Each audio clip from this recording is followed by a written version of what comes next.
A juzgar por la fecha que hemos identificado en algunas cruces, la más vieja es de 1902. Pero bueno, será tarea de seguir descubriendo otras que hay que a primera vista no están legibles. También identificamos que hay algunas lápidas hechas en piedra laja. Ya cuando hablamos de piedra laja estamos hablando del último cuarto del siglo XIX y podemos ubicarnos a partir de 1870. En la medida que podamos descubrir, decía, esta piedra laja, vamos a identificar y casi seguro que nos vamos a encontrar con algunos enterramientos de 1875 en delante. La característica de este cementerio, que ustedes van a poder apreciar después cuando mostremos una imagen panorámica, es que está circunscripto en una especie de corral de piedras, que era el espacio que se generaba para preservar este lugar, el lugar de los muertos, de posibles amenazas de daño, ¿no? Que principalmente estaban relacionados a animales que pudieran ingresar al mismo. Un elemento que tenemos que descubrir, y eso es tarea de la investigación histórica, es qué actividad económica se realizaba en la zona, ya que este tipo de cementerios eran cementerios de una localidad o de un pueblito o de un grupo de personas que se organizaban en función de un trabajo.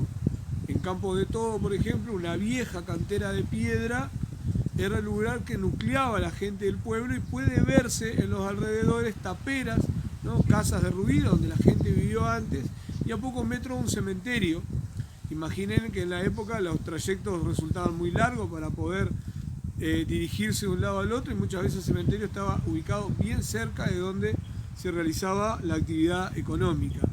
Asimismo, los enterramientos de este tipo de cementerio son enterramientos de personas que, si lo analizamos en función de un contexto social, eran de un contexto social bajo, eran principalmente los peones o algún capataz que trabajaba en la estancia, sus familiares, porque se identifican también en estos lugares panteones construidos que pertenecen a la familia.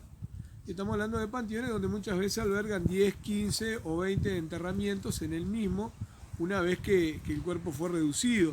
Y otras veces allí mismo está enterrada la persona.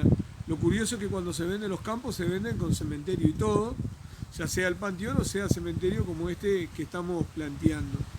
La forja del hierro del cual fueron construidas las cruces nos indica, por ejemplo, este tipo de forja, que se trata de un enterramiento bien próximo a comienzo del siglo XX o ya entrado el siglo XX, porque los que son anteriores, generalmente en vez de la chapa, tienen un sol que representa a Luis XIV, el emperador francés, que era algo que en la época se estilaba poner en las tumbas. Estamos hablando de una época donde no existía el temor y el miedo y el resguardo a la muerte que existe hoy. Y estamos hablando que los epitafios, que principalmente se hacían en estas chapas, hay otros que tienen forma de corazón, eran epitafios que identificaban quién era el fallecido, la época en la que había muerto y a veces alguna expresión también de dolor o de afecto hacia la persona que murió, algo que hoy está prácticamente en desuso.